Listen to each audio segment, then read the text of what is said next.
ये सब किस लिए छोटे? आपको सबसे बड़े डॉन की कुर्सी पर देखना ही मेरा मकसद है। आपकी खुशियों के लिए मैं कुछ भी कर सकता हूँ। ठीक है, इरफान भाई को तुमने भाई के लिए मारा, पर मंत्री और उसके बेटे को क्यों मारा? मैंने सोचा इरफान की मौत के बाद मिनिस्टर जिंदा रहा तो बहुत दुखी होगा, इसीलिए रहम खाकर मार दिया। अपने डर को भगाने के लिए तुम लोगों को धोते हो ये तो मालूम था, लेकिन रहम आने पर जान ले लेना, ये क्या है? हर कैरेक्टर को ऐसे ही मारते रहेगा तो फिल्म आगे कैसे बढ़ेगी? अगर तू ये सब मेरे लिए कर रहा है तो वो पुलिस ऑफिसर मुझे कुत्ते की बहुत मारेगा। गन दिखा के कहेगा तेरा क्या होगा कालिया, तो मैं क्या जवाब दूंगा? डर लगता है तो उसे मार दीजिए भाई। आपके लिए तो मैं उस पुलिस ऑफिसर को भी मार दूं। आप टेंशन मत लीजिए भाई, मैं हूं ना, मैं सब सेट कर दूंगा। आप तो बहुत बड़े जादूगर हो भाई। झटका लगा तो जुबान चलने लगी। कसम से दोबारा पंगा नहीं लूंगा, मुझे अपना चेला बना लो।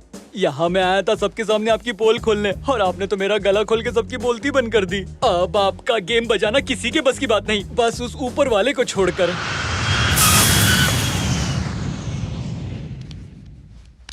जहाँ तक मैं जानती हूँ इनकी किसी से कोई दुश्मनी नहीं थी। कितने शांत स्वभाव के थे ये। मेरे मासूम बेटे और पोते को मार डाला रे। ये क्या हो गया? ये मंत्री जी की कुछ चीज है।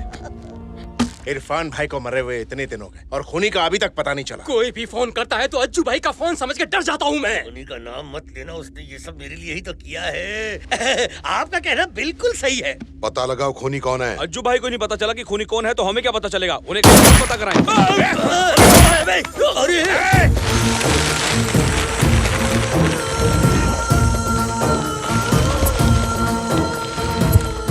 वो कौन है पता चला? मालूम नहीं पड़ा। 20 दिनों से मैं यही बात सुनता आ रहा हूँ। मेरे भाई की मौत से ज्यादा मुझे इस बात का अफसोस है कि उसके खूनी का अभी तक पता नहीं चला। ये बात मैं फिर से सुनना नहीं चाहता। अब बताओ मुझे, पता चला या नहीं? पता चला या नहीं? ये तो मैं बड़ी असमंजस में फंस गया हूँ। बताऊंगा तब भी मरूंगा और नहीं बताऊंगा तब भी। इस खामोशी से दिमाग और भी चकरा रहा है। अगर हमें थोड़ा बस करो, तुम लोगों से नहीं होगा इसलिए मैं खुद आया हूँ। ये गैंग वॉर नहीं है, किसी एक आदमी का काम है। मैं उस आदमी को 24 घंटे में पकड़ लूंगा और तुम लोग तब तक यहीं रहोगे। ये बात तुम लोग अच्छी तरीके से समझ लो। आपको कुछ भी याद आए मुझे इन्फॉर्म कीजिएगा। 10 दिन में शादी करके राकेश घर बसाने वाला था। मैंने कितना मना किया था, मेरी बात नहीं सुनी। ये सब उस लड़की की वजह से ही हो रहा है। कितनी बनौती थी, मेरे बेटे को कहाँ गई? राकेश की लव स्टोरी का क्या चक्कर है? उन दोनों की शादी होने वाली थी, लेकिन फिर वो लड़की किसी और लड़के से प्यार करने लगी सर। कौन है वो? लड़के का नाम टोनी है। टोनी? ये उसकी फोटो है। इसका नाम टोनी है सर। 1 साल से मुंबई में दिखाई नहीं दिया।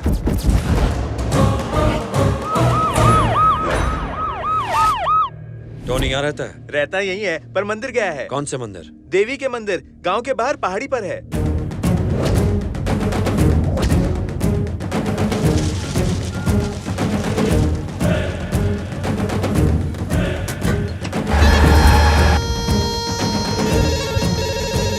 उस टोनी की मुझे सारी डिटेल्स चाहिए इमीडिएटली। Okay sir.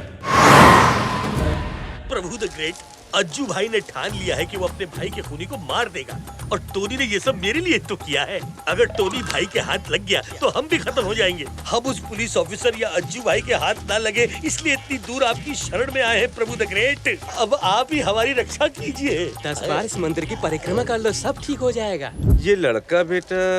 हम दोनों शादी करने वाले हैं। अच्छा, अपना हाथ तो दिखाइए। रहने दीजिए, मैं ये सब नहीं मानता। अरे हाथ आगे करो ना। देखिए, इस टेढ़े की हाथ की रेखाएं सीधी नहीं होंगी। देखने में तो नहीं लगते, पर हो तुम बहुत टेढ़े। हाँ, आपने तो मेरा ही डायलॉग मारा। बेटी, मंदिर के हवन कुंड में आहुति देकर परिक्रमा कर लो, इससे सब कुशल मंगल हो जाएगा। जी ठीक है। चलता हूँ पंडित जी। तुम कहाँ जा रहे हो? अकेले में बात करने के लिए ही तो उन्हें वहाँ भेजा है। आज तक तुम्हारे जैसा हाथ किसी का नहीं देखा। कहते तुम कुछ और बात हो, आंखें तुम्हारी कुछ और कहती हैं। तुम्हारा हर व्यवहार तुमसे विपरीत है। किसी के समझ में नहीं आता कि तुम्हारा चरित्र है क्या। फिर भी आप काफी कुछ समझ गए। देखो बेटा, उस लड़की को मैं कई दिनों से जानता हूँ। बहुत ही नेक लड़की है, सच्चे दिल से चाहती है वो तुम्हें। ये उसकी आंखों में साफ नजर आता है। उसके दिल को चोट मत पहुंचाना। तुम्हारा जीवन संकटों से घिरा हुआ है, पर ये मत सोचना कि सदैव तुम्हारी विजय होगी। काल कभी भी तुम्हें डस सकता है।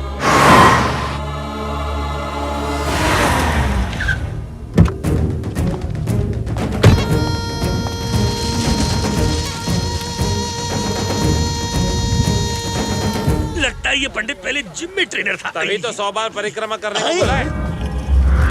पहचान गया तो कुत्ते की बहुत मारेगा।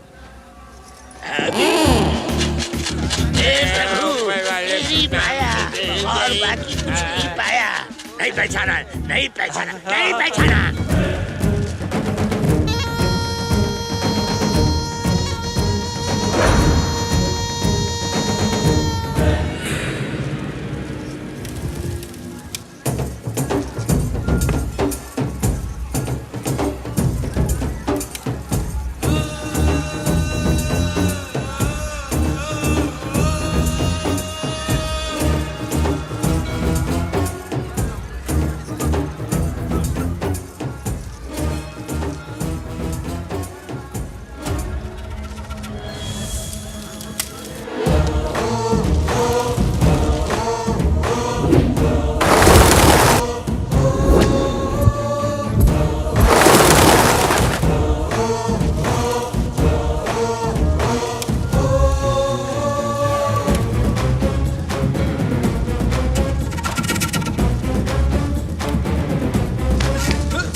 क्या कर रहे हैं?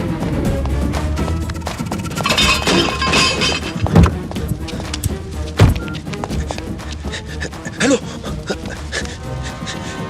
हेलो।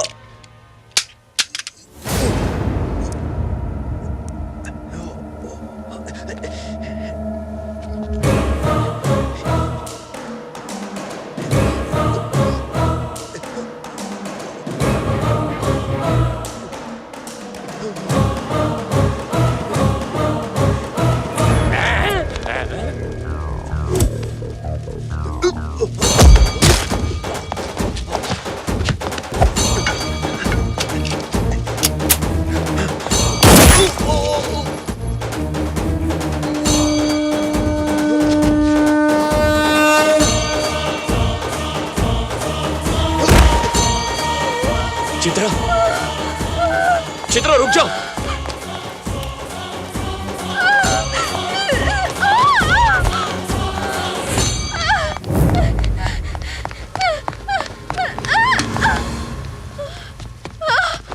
मुझे मारोगे तो मार दो। मैं जानती थी तुम अच्छे इंसान नहीं हो। निहारिका को ये सब पता चलेगा तो उस पर क्या बीतेगी। उसका तो दिल ही टूट जाएगा कि तेरे जैसा क्रिमिनल उसकी लाइफ में क्यों आया। क्यों आया तू? चुप रहो चित्रा। तुम क्या जानो कौन किसकी लाइफ में आया है। वो आई थी मेरी लाइफ में। जिस निहारिका को मैं जानता हूं उसे तो तुम भी नहीं जानती। ना ही निहारिका जानती है कि वो कौन है। मैं तुम्हें सब कुछ बता दूं। मेरे लिए सिर्फ एक ही इंसान मेरी दुनिया थी, मेरे पिताजी। वही मेरे लिए मेरा सब कुछ थे। मगर वो एक क्रिमिनल थे और उन्होंने मुझे अपने जैसा बनाया। एक बार जुबान दे दी तो अपनी जान की बाजी लगाकर उसे पूरा कर दे। उन्होंने मुझे भी यही सिखाया। मगर फिर एक दिन अचानक पिताजी, पिताजी क्या हुआ? ये किसने किया? गुस्सा डाला रे। बताइए किसने किया ये पिताजी? साला पुराना दुश्मन था, अकाउंट क्लोज कर दिया। पिताजी, पिताजी मेरा नहीं यार, उसका। उधर मत देखिए पिताजी, नीचे देखिए, दर्द होगा। मैं अपना खुद नहीं देख सकता कितना अंदर घुसा है। देख जरा। घाव तो बहुत गहरा है पिताजी, पर आप घबराइए मत। खून बह रहा और बोलता है घबराइए मत। यहाँ मेरी जान निकल रही है। हॉस्पिटल लेके चल, जल्दी चल।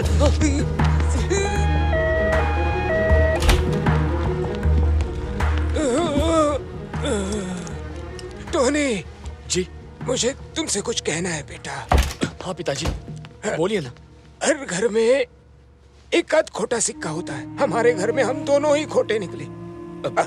अपने घर में भी एक ही होना चाहिए और वो मैं रहूंगा और मेरे बाद कोई नहीं होगा। बस कीजिए पिताजी। हॉस्पिटल में आते आते मेरी जिंदगी की पूरी रील मेरी आंखों के सामने से गुजर गई। पूरी जिंदगी में मैंने खुद पर गर्व करने लायक कोई काम किया हो मुझे याद नहीं आया बेटे। मैंने आज तक जो भी काम किए आज वो मेरे साथ ही खत्म हो जाएंगे बेटा। मरने के बाद कोई मुझे याद करे ऐसा कोई भी काम मैंने नहीं किया। किसी का भला किए बगैर जा रहा हूँ, बड़ा अफसोस हो रहा है। पिताजी आपको कुछ नहीं होगा। मैंने तुझे अपने जैसा बनाया, इस बात का कोई दुख नहीं है, लेकिन मेरी तरह जीरो बनकर नहीं मरेगा तू। हर इंसान की शुरुआत जीरो से ही होती है, लेकिन लाइफ सबको हीरो बनने का चांस भी देती है। बहुत से लोग मौका खो देते हैं, मैंने भी खो दिया बेटा। लाइफ तुझे भी हीरो बनने का एक मौका जरूर देगी, उसे मत खोना। मौका खुद चलकर तुम्हारे पास आएगा, उसे पकड़ कर रखना। फिर देखना तुम्हें वो अच्छा काम देखकर खुद पर गर्व महसूस होगा। ऐसा काम किए बगैर मेरे पास आए तो टोरी तुझे माफ नहीं करूंगा। पिताजी मैं आपको कहीं जाने नहीं दूंगा। तुझे छोड़कर जाऊंगा भी कहा बेटा, मरने के बाद भी तेरा पीछा नहीं छोड़ूंगा, कभी तेरा साथ नहीं छोड़ूंगा। हाँ कभी नहीं। पिताजी की ये आखिरी नसीहत मेरे दिलो दिमाग पर पत्थर की लकीर बन गई और जिंदगी ने मुझे वो मौका दिया निहारिका के रूप में।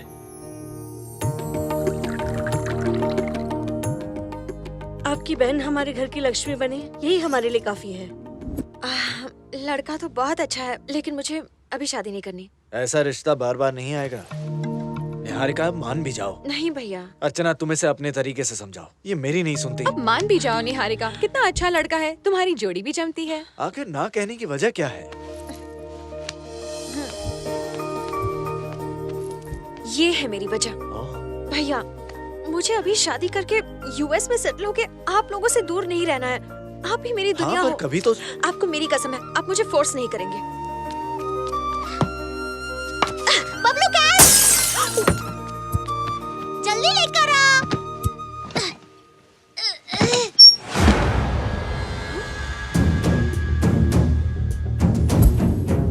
ये गन किस लिए भैया? आप तो मार्केटिंग जॉब कर रहे हैं ना, तो उसमें इतने पैसे और गन की क्या जरूरत है? आप कोई गलत काम नहीं करेंगे, मुझे यकीन है। मैं आप पर किसी तरह का शक नहीं कर रही हूँ, खुद से